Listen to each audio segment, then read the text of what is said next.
Hi, hello, it's Leilani from the Bible in 1 Year. We are reading Psalm 37 today, and I like to title my message Wisdom versus Worry.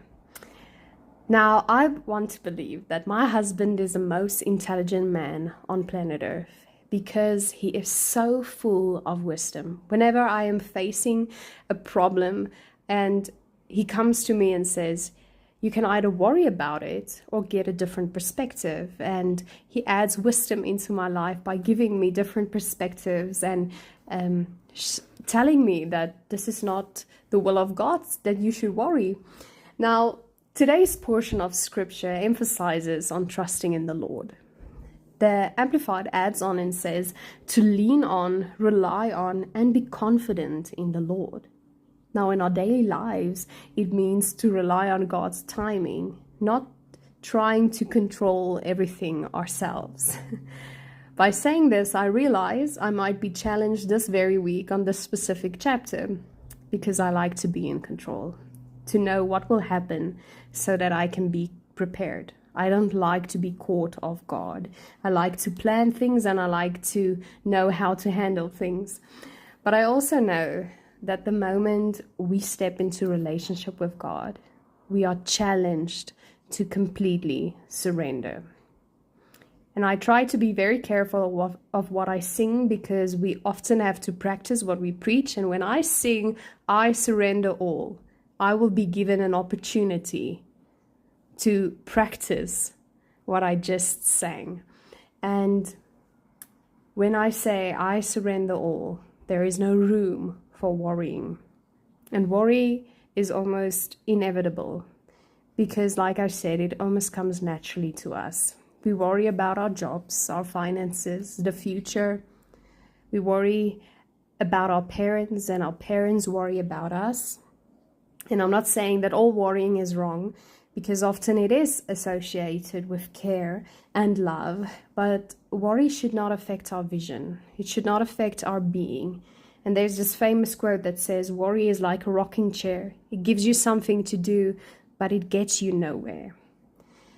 And we'll often be surrounded by situations that worry us. But that moment, when worry enters, we have a choice to make. And that choice is to get a different perspective, to get God's view on things. And there's this short story about a mother and her little 4-year-old daughter that were preparing to retire for the night. And the child was afraid of the night, and the child was afraid of the dark. And the mother, alone with her child, felt fearful as well. Now, when the light was out, the child caught a glimpse of the moon outside the window, and she said, "Mother, is the moon God's light?" "Yes," the mother said. "God's light is always shining." And the next question was, "Will God blow out his light and go to sleep?" "No, my child, God never goes to sleep." Then, out of simplicity of a child's faith, the little girl said, "Well, as long as God is awake, I am not afraid." Now, as long as God is in control, the less we will worry. The more we build our relationship with God, the more we trust in Him.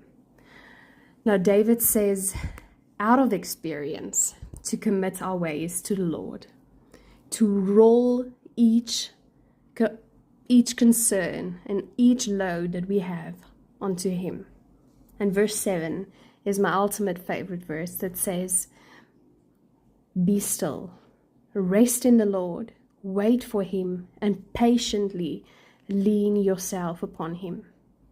And I like to believe that as God intended, that this whole chapter is all about trusting and relying on Him, that this might be a very important concept that He wants us to understand, because He is faithful and He will continue to be faithful. So let us take a chance and trust Him with the big and trust Him with the little. Roll all your cares, all your concerns onto Him. Commit your ways to Him and see what He will do. Thank you for listening to me. Until we read together again next week, be blessed and goodbye.